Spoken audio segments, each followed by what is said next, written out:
Am I live? Can you hear me? Can you hear me? Can you hear me? All right, let me make sure that this thing is working. Am I live? Can you hear me? Let me make sure it's working. Make sure that this thing. Okay. How y'all doing? Hope you guys are having a good day, afternoon, evening, night, whatever time it is where you are. I hope you're having a good day. So I did an upload on my other channel because a young lady asked me to share my opinions on the importance of being concerned about bloodlines for Black women. And I had some additional thoughts. So I said, well, you know what? I'm up. I'm in my little home office doing some work with my regular schmegular job. I work from home, and then we also have a home-based business. So I was like, since I'm in here, why don't I just go live and share my thoughts on this and then get your opinions in real time. So I'm going to give everyone a chance to get the notification. I think that if you do live streams or uploads and you put Black women in the title or women in general in the title, it takes people a minute to get the notifications because of some recent changes to YouTube. So let me change the title and maybe that'll help people get the notification.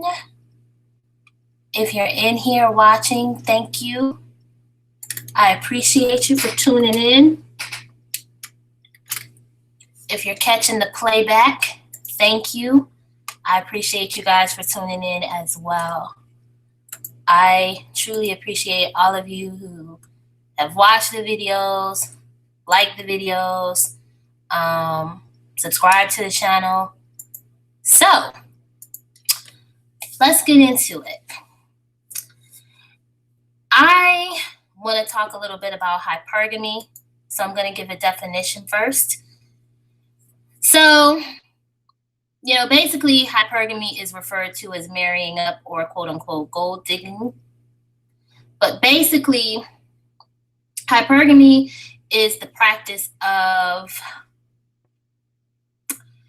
marrying a spouse of a higher social status. Hypergamy has been practiced throughout history, pretty much throughout the world, anywhere that you can think of. And when I was thinking of this whole topic of Black women, bloodlines, and legacy, it made me think that that's probably part of the reason why a lot of other groups of women practice hypergamy, right? Because if you marry into a higher social class, or if you marry into wealth, then you're increasing the likelihood that your children or that your family will have wealth. And I know that this topic is kind of touchy amongst Black women and Black people in general because it's kind of viewed as taboo or a bad thing to talk about considering resources when it comes to relationships.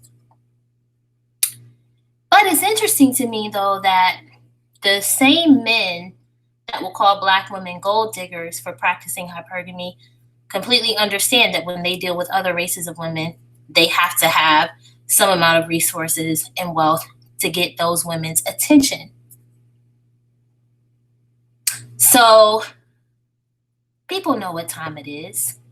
These men know what time it is. They know they have to come to the table with something in order to attract other groups of women because they know that other groups of women are concerned about legacy.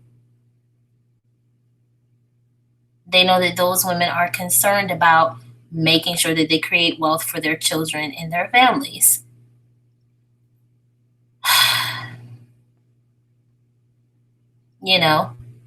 An example that I can think of Wendy Williams and what she's going through with her husband.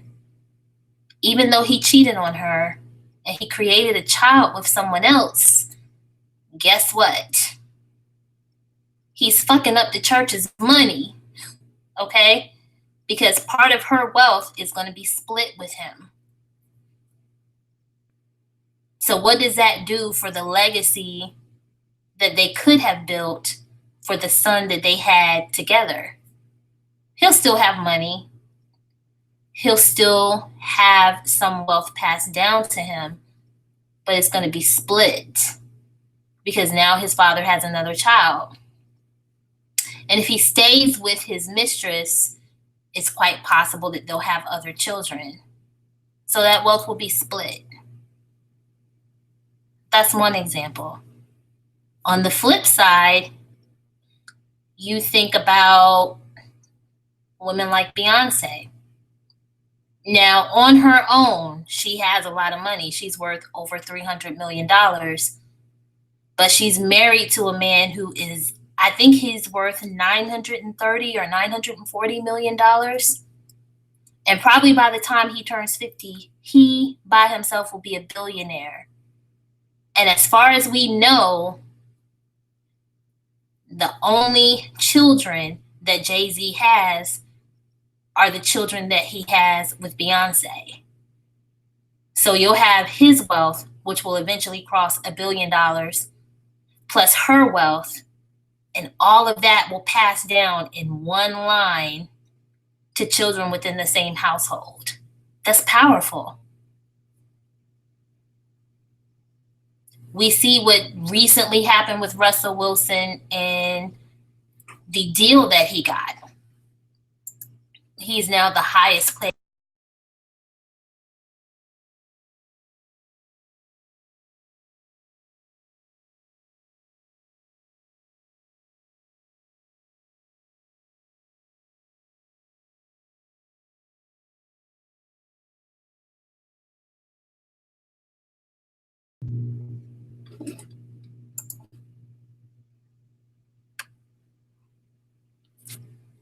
Let me make sure I'm back. I think I accidentally came out of the wrong screen. So hold up. Let me make sure I'm back. Give me a second. Okay, good. I'm back. Sorry, y'all. Okay.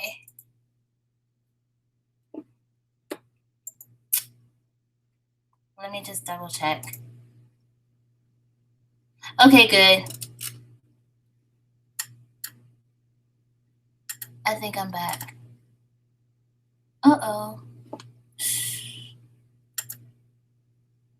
Okay, thank you, Delphia. Good, because I had exited out of the Google Hangout screen.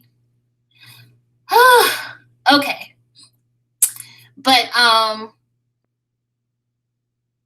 what I was saying is that when you think about couples like Jay-Z and Beyonce, all of that wealth will transfer down the same line. You know, so they have 3 children from one marriage under the same household. So that's going to be a pretty smooth transition. We think about what just recently happened with Ciara and Russell Wilson. Ciara has her own money. She definitely has her own money. But Russell Wilson is now the highest paid football player in the NFL. So that's going to be really cool. The only children that he has is the child that he has with Ciara. And he's pretty much adopted baby Future as his own. So, you know, that's going to be good for them. On the flip side, when you think about people who have money, but they have children in several different households, it can be very difficult to have a smooth transition of that wealth, particularly if you're talking about people who don't have wills. They don't will anything to anyone. So when they die, they leave a lot of stuff, but people end up fighting over it. So the wealth just doesn't transfer in a smooth way. But sometimes it's kind of difficult to have these conversations because it feels like so many Black women are uncomfortable talking about the tangibles of legacy building. It's viewed as a bad thing to think about resources. What are you going to leave behind? When you die, is everybody going to have to dig deep into their pocketbooks and, come out of their own pocket to bury you? Or will you have things in place so that all of that will be taken care of and you'll be able to leave a little something behind? When I have had these conversations with other Black people, it's kind of like a lot of us have this thought that, okay, our responsibility is to take care of kids until they turn 18. Once they're 18, they're out on their own. But when you really think about it, most people, by the time they're 18, they've graduated high school, but they haven't worked, they haven't established themselves financially, so their only options are to either go into the military, maybe learn a trade. Now, there are certain trades you can learn and earn a lot of money in that. But if they are not inclined to do either one of those things and they decide to go to college and you kind of kick them out of the nest with no cushion, then that's where you see these situations where people get into a lot of debt, go to school, a bunch of student loans, graduate from college, and then can't really afford to do anything.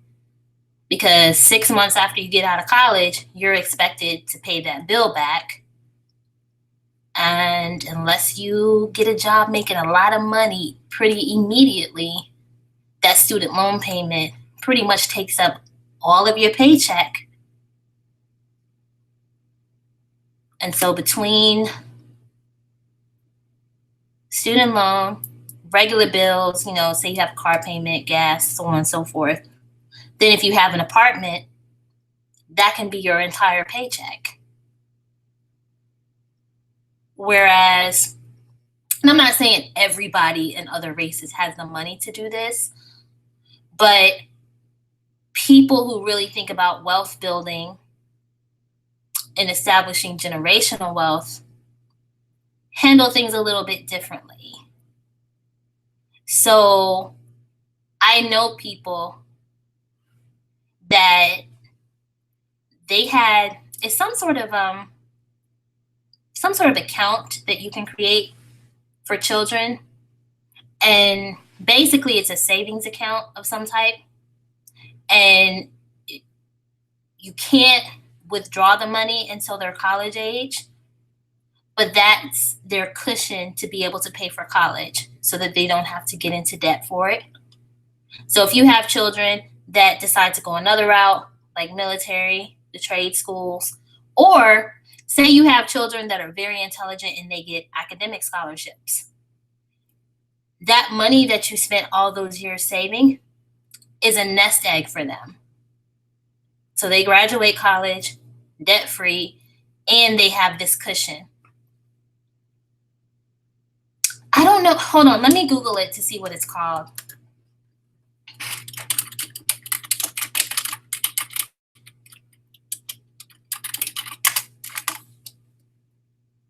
Okay, a 529 plan. College savings plans, or sometimes they're categorized as prepaid tuition. And from what this says, it works kind of like a Roth. Stupid ad. I'm going to copy this into here because I know my brother and sister-in-law had something set up like that for their 2 children, but my niece and nephew are extremely smart, and so they both went to school on academic scholarships, and so that money was just extra money there for them. And then what they did, the house that they raised their 2 children in was paid off by the time they graduated high school. So when both of the kids graduated, they gave their children a paid-for house, And then my brother and sister-in-law moved into their dream house. And stories like that are not necessarily uncommon amongst other races of people who are comfortably middle class. And that kind of stuff does help you establish a financial legacy because you're able to leave something behind for your children or for people who don't have children. I've seen people do that for their nieces and nephews. But I feel like even having this type of conversation is so taboo for a lot of us as Black women that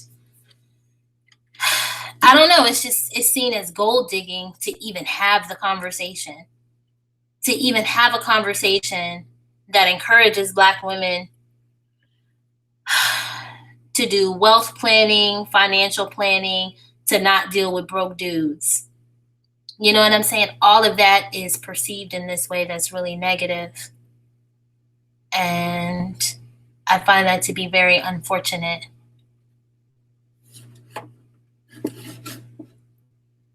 Especially given the times that we live in, where things are not really easy when it comes to financial planning.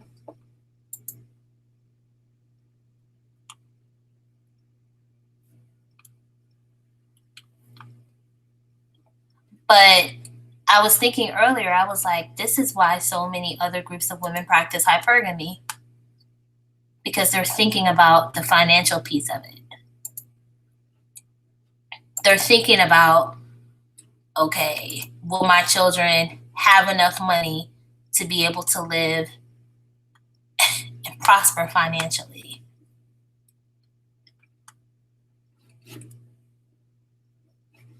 You know?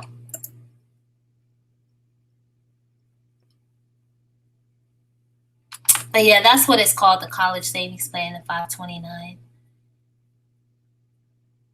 One of my really good friends does that kind of thing. Like he helps people with wealth planning. And he's talked to my husband and I about the fact that the majority of his clients are not Black people. Because it seems like a lot of us feel like you have to be millionaire status to think about those kind of things. But you'd be surprised how many people have become millionaires. Like, and I'm talking about middle class people who were able to become millionaires within their lifetime with solid wealth planning. And that is part of establishing a legacy. And then there's the other side of it, you know, making sure that you're not continuing patterns of dysfunctional behavior. That's true, Delphia. I think that the way that some of us think about planning for the future when it comes to children, whether it's your own children or children within your family, it's almost like a lot of us don't feel like we have a responsibility to do anything beyond the 18th birthday.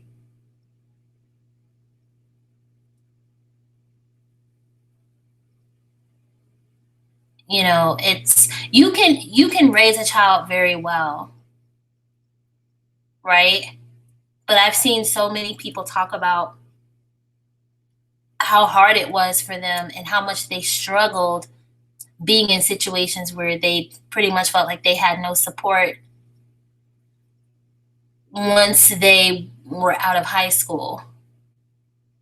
Now, legally, no, you don't have a responsibility to your own children or the children in your family once they're adults. But I think it makes a difference. But you're right, I think some people don't care. Because I think some people,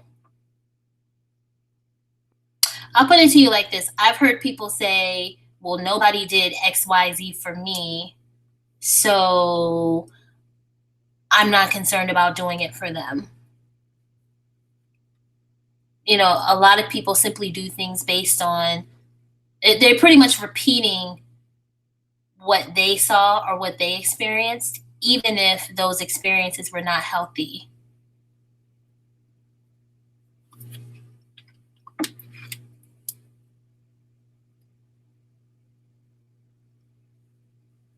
And it seems like there's pretty much no amount of conversation um, that that can be had with the collective of Black women to encourage more Black women to be hypergamous.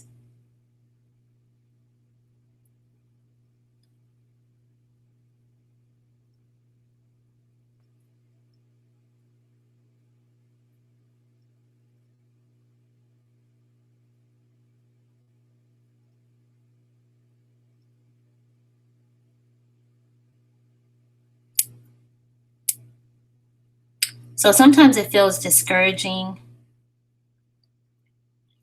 to have these conversations because it's almost like um, in trying to tell people things that you think will be helpful, it's almost like they take it in this way where it's like either I'm expressing it in a way that comes across harshly or it's not being received well. But it's not just me. You have Black women with very large platforms who try to encourage Black women to be hypergamous, to think about not only the importance of connecting with men who are financially well off, but connecting with men who are emotionally and psychologically stable, regardless of the man's color. It's like that's such a controversial message, but yet women all over the world practice that. Black women in other parts of the world practice hypergamy, particularly when they deal with men outside of their cultures.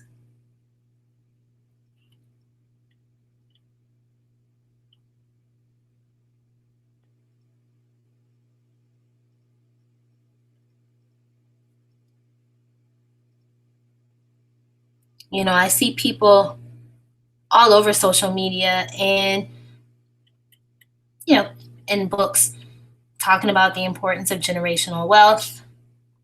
They've even done studies that show how easy it is to build generational wealth in just 2 or 3 generations with solid planning. Like how easy it becomes to build wealth if you have a solid generation or two of people in your line who don't have to deal with debt. Whether it's student loan debt, the debt associated with having to purchase a home or a vehicle. A person who has parents who can purchase their first home for them or purchase their first vehicle for them, that person has a huge leg up ahead of other people. And I do believe that other groups of women think about those things. And that's why they're hypergamous.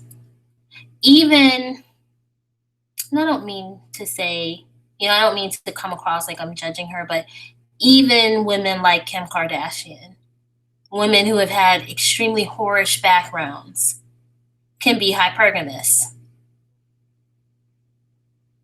Kim Kardashian, Erica Mena, J-Lo, all of these non-Black women, they can be hypergamous. But you don't see the same things with Black women. You had Black men on social media in the very recent past laughing at Beyonce's situation with Jay-Z and saying, oh, if he were broke, she would leave him. But if you really think about it, whether you think she should have stayed with him or not, I have my own opinion about that.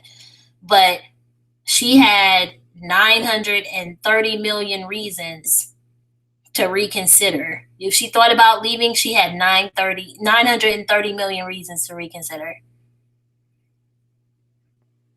Meanwhile, there's some woman somewhere that's been cheated on repeatedly by some dude who works at like Walmart or Target.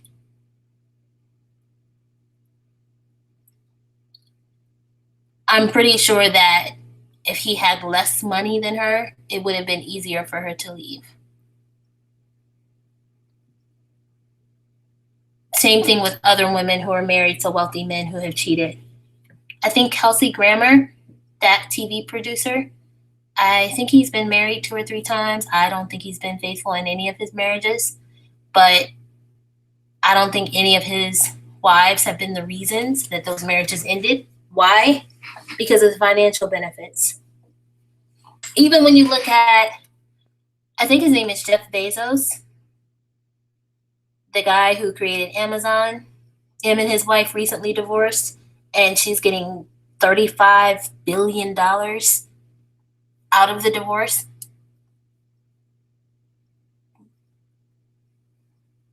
It's hypergamy. She was married to him for, I think, 20 years. The marriage doesn't work. She walks away with $35 billion. Any children that they had together are set for life from his wealth and her wealth. And she's still young enough to move on with her life. And that is wealth that she will be able to pass down. I just feel like if we thought about things like this, you wouldn't see so many Black women leaving relationships and marriages with nothing to show for it. Like, a lot of people have made fun of the fact that Oprah never married Stedman, but if you think about it, that was smart. She's a billionaire. Stedman has his own money, but it doesn't compare to Oprah's money.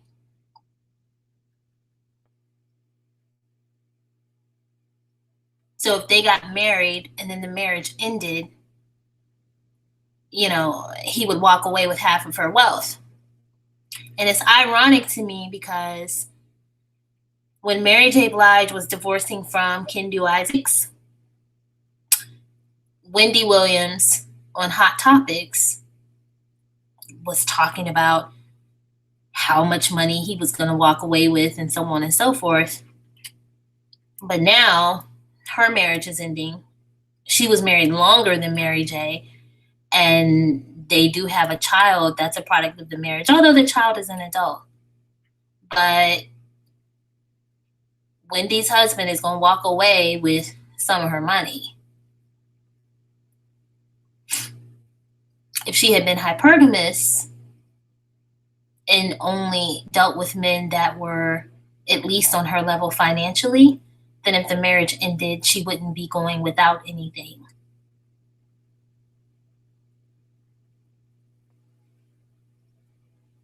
So it's just something to think of. I am going to get off of here because I have a quick errand to run. But I will be live tomorrow night at 7 to talk about whether or not I think Black women should do background checks on potential dating partners. All right? You all have a good evening. Bye.